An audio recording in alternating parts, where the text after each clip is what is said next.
Les aérosols doseurs.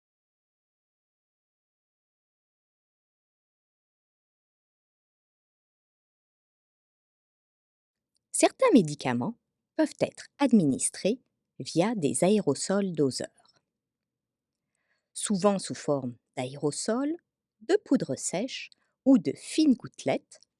Ils peuvent être administrés directement dans les voies respiratoires où ils seront absorbés par le réseau capillaire des alvéoles. Leur absorption sera très rapide, rendant cette voie très efficace. Il y a peu de pertes lors de la prise des médicaments inhalés, ce qui permet une meilleure efficacité avec une dose moindre, donc moins d'effets secondaires. Il est habituellement recommandé de se rincer la bouche après inhalation des médicaments. Toutefois, ce n'est pas une précaution pertinente pour les patients ventilés ou trachéostomisés, puisque le médicament passe directement dans les voies respiratoires sans passer par la bouche. Certains aérosols peuvent avoir un dispositif permettant de compter le nombre de doses. À noter que seuls les médicaments via aérosol peuvent être administrés aux patients trachéostomisés. L'administration de ces médicaments demande toujours une synchronisation avec la respiration. Le médecin prescrira le médicament approprié selon la condition du patient. Vous verrez souvent des bronchodilatateurs, comme par exemple salbutamol, Ventolin, ou des traitements de corticostéroïdes, fluticasone, Advair, sous forme d'aérosol. Ce ne sont que quelques exemples et non une liste exhaustive des traitements possibles. Ceux-ci pourront être prescrits de façon régulière, surtout dans des affections telles que l'asthme ou les maladies respiratoires obstructives, mais également au besoin. L'aérochambre et l'administration des aérosols. L'utilisation d'une aérochambre sera nécessaire pour les patients trachéostomisés ventilés de façon intermittente ou non ventilés. L'embout de la chambre d'inhalation devra être rond pour permettre une bonne fixation à la trachéostomie et éviter une fuite. Lors de la pulvérisation, le médicament reste en suspension dans l'aérochambre et la totalité de la dose peut être inhalée. Seuls les médicaments avec un étui en plastique tel que montré sur l'image peuvent être utilisés avec l'aérochambre. Le bouchon doit être enlevé pour y connecter l'aérosol doseur.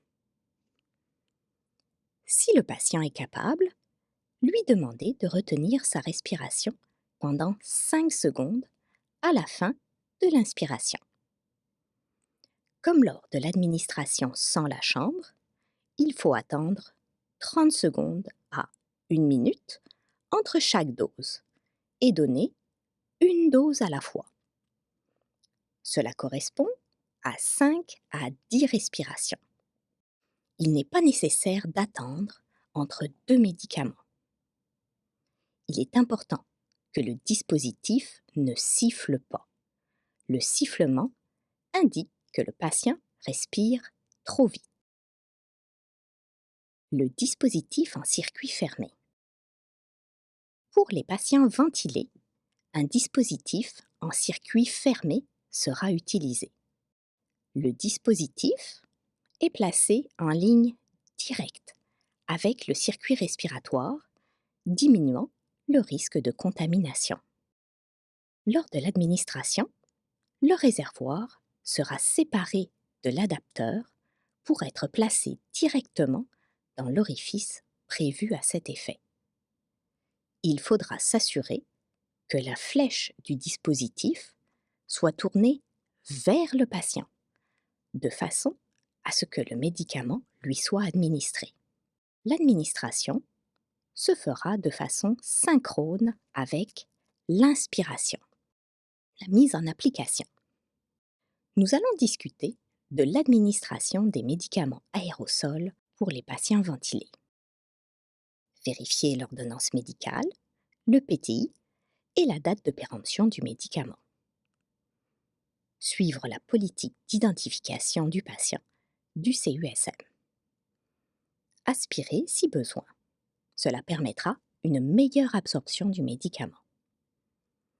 Installer le patient en position Fowler ou semi-Fowler si ce n'est pas contre-indiqué, de façon à réduire la pression diaphragmatique et assurer une meilleure expansion des poumons. Voyons ensemble la technique. Lavez-vous les mains et suivez les protocoles de prévention des infections du CUSM. Secouez l'aérosol doseur, si recommandé par le manufacturier. Cela permet d'homogénéiser le contenu du médicament et de s'assurer que le médicament soit bien en suspension. Il est possible que vous ayez besoin d'amorcer le mécanisme. Ouvrez le bouchon du circuit fermé. Insérez l'embout de l'aérosol doseur dans le circuit.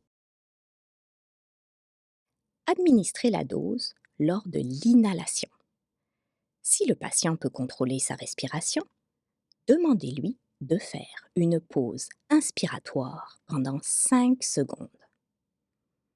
Attendez au moins 30 secondes entre chaque dose. Secouez entre les doses pour remettre le médicament en suspension dans le réservoir de l'aérosol. En tout temps, observez votre patient. Une fois fini, rebouchez le circuit et nettoyez la tige de l'aérosol doseur avec un tampon d'alcool. Vous éviterez ainsi une accumulation de médicaments sur la tige qui pourrait l'obstruer. Réinstallez le patient au besoin. Assurez-vous que toutes les alarmes du ventilateur sont fonctionnelles. Lavez-vous les mains. Documentez vos interventions et vos observations dans le FADM et dans le dossier, surtout si le médicament est administré au besoin.